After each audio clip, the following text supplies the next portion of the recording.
அஸ்ஸலாமு அலைக்கும் வரஹ்மத்துல்லாஹி வபரகாத்துஹு. தொழுகையில் நன்மையின் புதையல்கள். قال رسول الله صلى الله عليه وسلم ألا أدلكم على ما يمحو الله به الخطايا ويرفع به الدرجات قالوا بلى يا رسول الله قال اسبع الوضوء على المكاره وكثرة الخطى إلى المساجد وانتظار الصلاة بعد الصلاة فذلكم الرباط.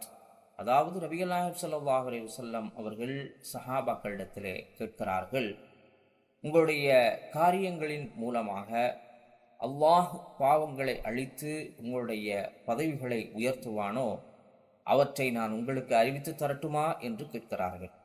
அப்போது அல்லாஹ்வினுடைய தூதரிடத்திலே தோழர்கள் கூறினார்கள், அல்லாஹ்வின் தூதரே அறிவித்து தாருங்கள். உடனே நபிகள் நாயகம் ஸல்லல்லாஹு அலைஹி வஸல்லம் அவர்கள் 3 விஷயங்களை சொல்லுகிறார்கள்.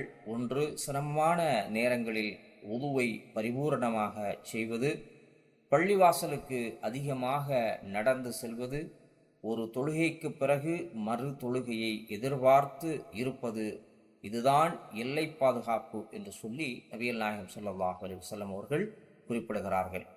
قال رسول الله صلى الله عليه وسلم من توضأ فأحسن الوضوء خرجت خطايا من جسده حتى تخرج من تحت أظفاره.